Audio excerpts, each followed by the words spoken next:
Alright, welcome back to Crusader Kings. I've decided to do a little bit of getting rid of reputation off screen, but this came up. It looks like our 64-year-old king has had another son. I got one of those bad events for, or was it him?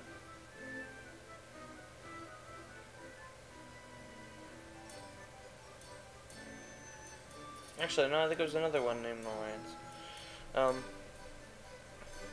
So, now we have, oh right, because these are my brothers. What am I talking about? Alright, so, oh no, wait. What am I thinking? Now, let's sort that out in my head. Alright, so we now have another son, basically.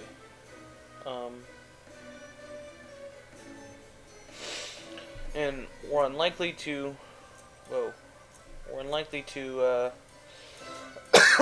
have him be any good before we die. But yeah, it's always good to have more.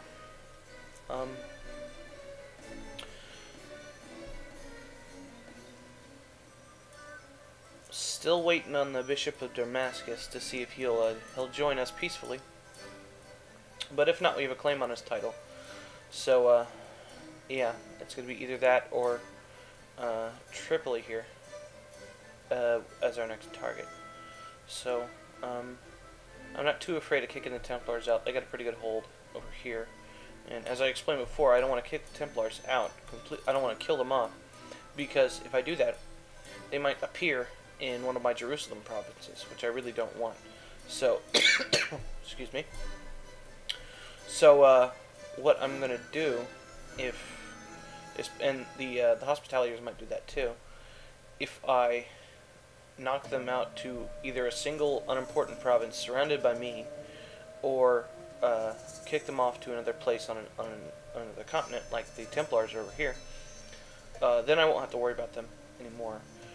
These are the last two provinces the Templars have on this side, so I don't think I'll have to worry about them after that if I do that, unless somebody kills them off, which is unlikely because they're fairly strong, but it could happen. I mean, you remember what happened to Almoravids, so we'll just kind of keep an eye on that. Looks like the Almoravids are a bit more splintered now than they were before, so we'll see how that ends up. And just let my reputation go down and see where we go from there. I think I'm about 1.7 or 1.6. 1.7, okay. And I got him as a rival somehow, just a random event. So we'll see how things go. Oh, something else I noticed was Tripolitania here is now Breton. I think they must have a trade route with Alexandria, which would make sense. So yeah, now we got a foothold of Bretonosity over here. So we'll see if we can get some spread over here. We've still got a couple of Muslim provinces. Well, quite a few actually. But hopefully this kind of turns the tide a bit.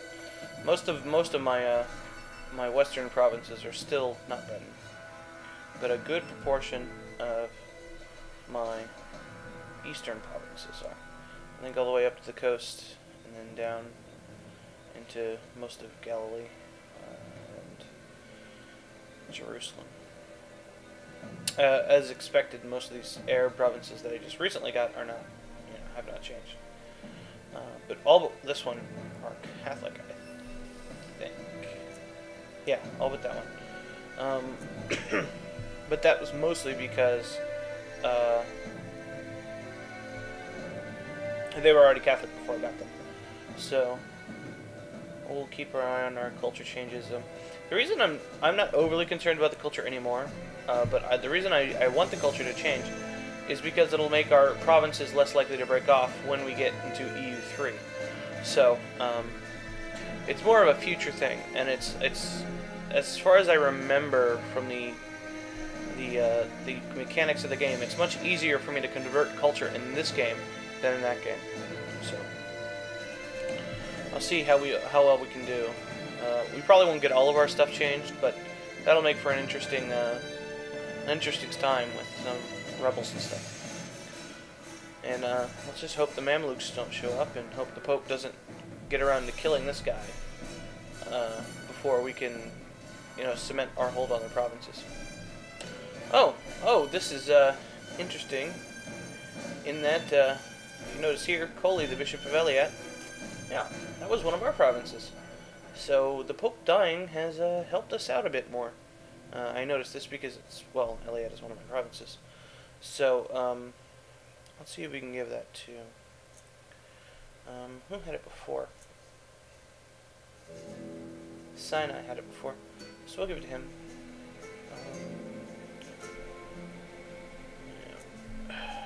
Make him back up to 3. Yep. Alright, yeah, because it was these 3. Even though this one isn't in Sinai. Yeah. So, I just gave these to a duchy as well. And that's Syria? I don't know. I don't remember what I was planning to do with that. We'll see. Now that's unpleasant.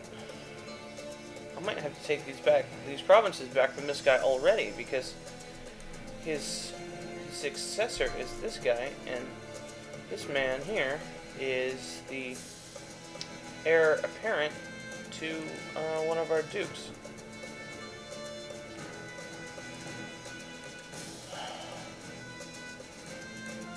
We'll see how that ends up. I don't really feel like taking the hit now. We'll see. Your less worthy sons are disputing your inheritance laws, of giving all to the most deserving one. You could say, I suppose I should share the inheritance then, which puts us into Salic Gavelkind, which is stupid. I can't think of any reason you would ever do this, except for role-playing reasons, I guess. I don't think I want to do that, so we're not going to do that.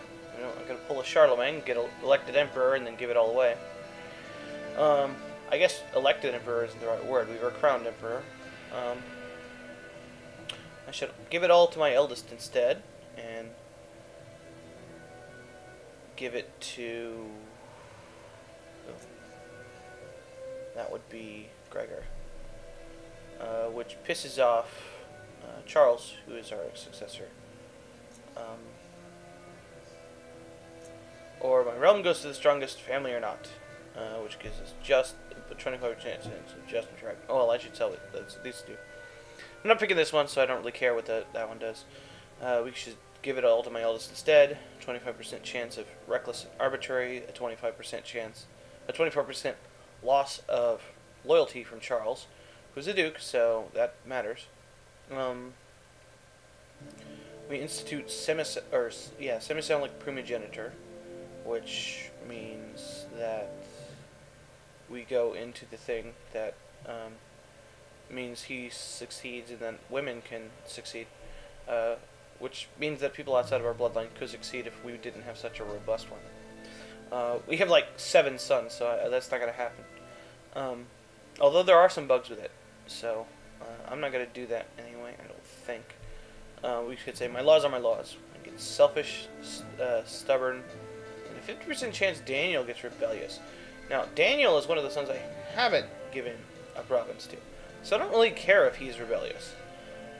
Although that could come to bite us in the ass when we go to make him a duke later, when one of his brothers succeeds. Or we could just not bother doing it, since he's rebellious. Let's see what we got.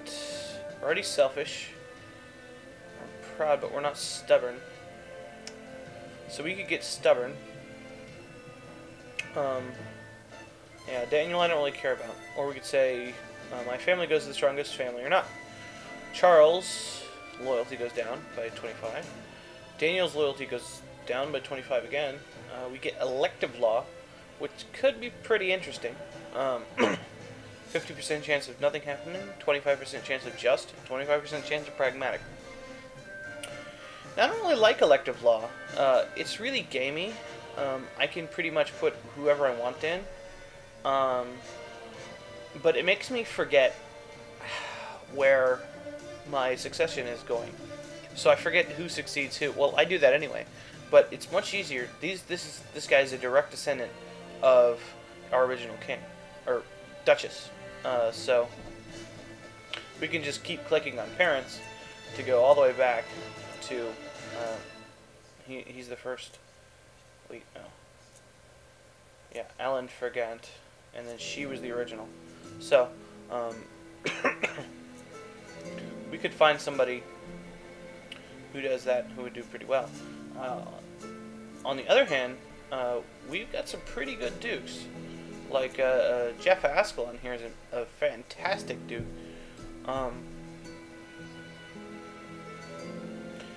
The only problem being is making him powerful enough to succeed. I believe he might succeed anyway, since I believe he's got the most provinces, and he's got significantly higher stats than the next highest, which I believe is Cyrenacia. Yeah, and he's much better than him. I don't know. I'm gonna say my laws are my laws for now. And I didn't get stubborn. Oh, yes I did. Which lowers our intrigue more. Oh, I guess I already had it, because my intrigue didn't go down. Or, yeah. Let's see if what's his name got stubborn. Or, rebellious, he did. So, we're not giving him any provinces. He's not very good anyway, so, we'll see what we can do with that.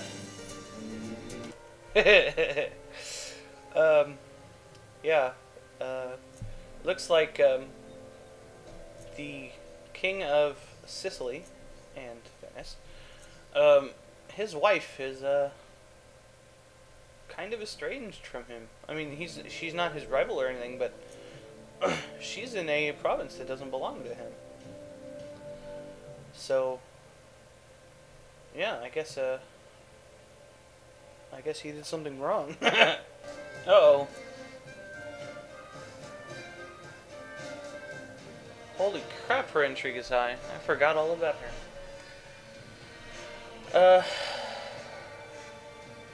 I could say it's probably nothing, because we already have those bad traits anyway. Let's see if we get a friendship out of this. We do. So we are allies and friends with Sicily, Venice now. Maybe he'll capture all this. Well, no, he's not gonna attack the Pope. Well, he might become king of Italy. That'd be pretty cool. Well, I guess she was cheating on me. Make amends. Let's try making amends. Yeah, we made amends. Uh-oh. This can't be good. Oh, man. Well, it looks like that guy died. Looks like we are the papal controller. I believe we have to save and reload for that to come into effect. Let's see. Or I have to wait till the end of the month or something. We'll see what happens. Oh man, looks like Sicily died again. He looks like his dad. No, well, no reason not to renew the alliance. Okay, there we go. Saving and reloading worked. Alright, let's see how much Pope juice we got. 940. And see about his successors. Babenberg. Nobody we know. Nobody near us. So,